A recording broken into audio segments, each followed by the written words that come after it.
my dear friends, gather round. This is a peaceful setting. Normally, I like being out here by myself. But when I heard that you folks were coming, well, I dug out some old letters and I took notes. I didn't want to forget anything, and it has been a while. Oh, my name is Eunice Lapell. I am the wife of Zadlock Lapell. My husband was not a man who sought either fame or fortune. In fact, he asked me if I wouldn't mind being the one to tell you his story today. Now, Zadlock may seem like a strange name to some of you folk, but it was an old Hebrew name meaning fair or righteous. My husband spent his entire life trying to be both fair and righteous. As you wander today, you will see many who have the great distinction of having left a permanent mark on our city. My Zadlock would say that he was just an ordinary working man, born in Fairfax, Vermont in 1831, the son of Louis and Jeanette Lapell. Like Glens Falls did not become his home until 1888. But he would say that from that time until he passed in 1906, the years he spent in Glens Falls were amongst the best years of his life. Zadlock and I were married in 1861. Now you will notice also on your walk today monuments that look like tree stumps. Those monuments represent a life cut short, an untimely death. Zadlock and I lie here at rest with our daughters. And you see that our monument is 3 logs stacked together, and that represents our lives together, a life well lived and fulfilled. When the war between the states broke out, Zadlock felt his duty to defend our Union. And so in 1862, he joined the Union Army. Having my new husband go off to war was frightening. I understood and I respected his patriotism, but each day was a struggle.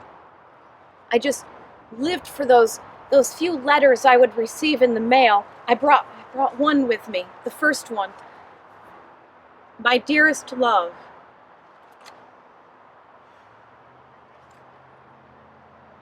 I am proud to be part of the 1st Regiment Vermont Heavy Artillery. Our unit became one of 11 Vermont infantry under the command of one of Green Mountain's favorite sons, Captain George Ephraim Chamberlain. As we prepared to move out to join the defense of our nation's capital, I can still picture Captain Chamberlain sitting high on his horse and striking his sword, saying, "These swords will soon be unsheathed. With them we intend to strike our blow in crushing the monster treason." Oh, how his words inspired us.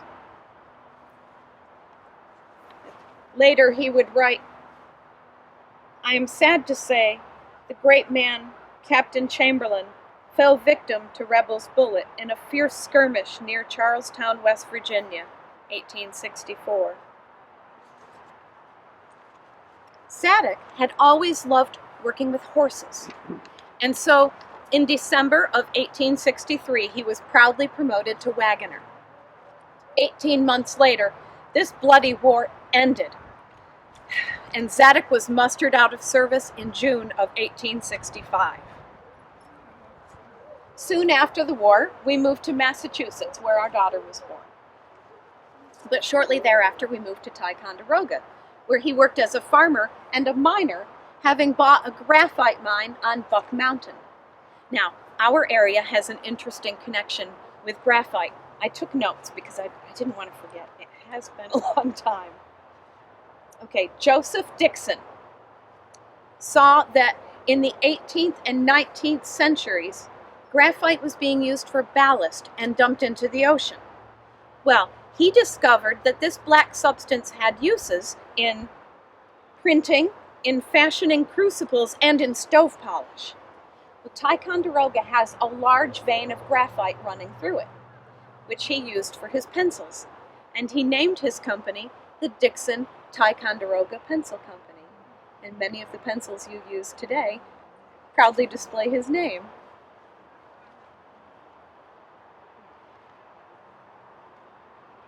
Zadlock had a successful mining business, but his true passion had always been to work with horses. And so in 1888, our family moved to Glens Falls, where he had secured a position on Augustus Sherman's horse farm. Now, on his trip back, he wrote me, he was so excited. I have that one too. Oh, this is why he was so excited about this new job. Darwin is the son of Augustus Sherman. Well, he's a wealthy Glens Falls businessman who made his fortune in lumber and timbering. Sherman Avenue in Glens Falls is named after him. Well, Darwin inherited his pappy's business skills and parlayed that fortune further in farming and land development. He had hundreds of acres on Lake George, and he built the magnificent Marion Hotel, which many consider to be the most beautiful structure of our area. Well, in his later years, he became involved in raising horses and married Marion Robbins, whose father was a blacksmith and runs a shop at 59 Glen Street. Thus, the stone building now is across from your Civic Center. This was an ideal location for him because the large building behind it, occupied by J.E. Sawyer now, is a livery which stalls as many as 100 horses. Zadlock and I lived at 51 Sherman Avenue, and he continued to work on the horse farm. And did you know that in the late 1880s and 1890s, Glens Falls was on the Grand Circuit for trotting horses? The track was 1 mile long, and it was located where Broadacres Community stands now. Well, it drew many spectators and famous horses and their owners to our area. Many of the famous people stayed at the 80-room Horseman's Hotel on the corner of Sanford and Glen Street. Well, I remember the buzz of excitement about this one particular race on September 10th, 1896. This famous horse named Star Pointer held the world record. Well, on this crisp autumn day, another horse named John R. Gentry, a beautiful pacer, set a new world record of 2 minutes and 1.5 seconds right here in Glens Falls. Our city became famous overnight. Unfortunately, that fame was short-lived, and the track was closed in 1902. The horseless carriage had a large impact on our lives.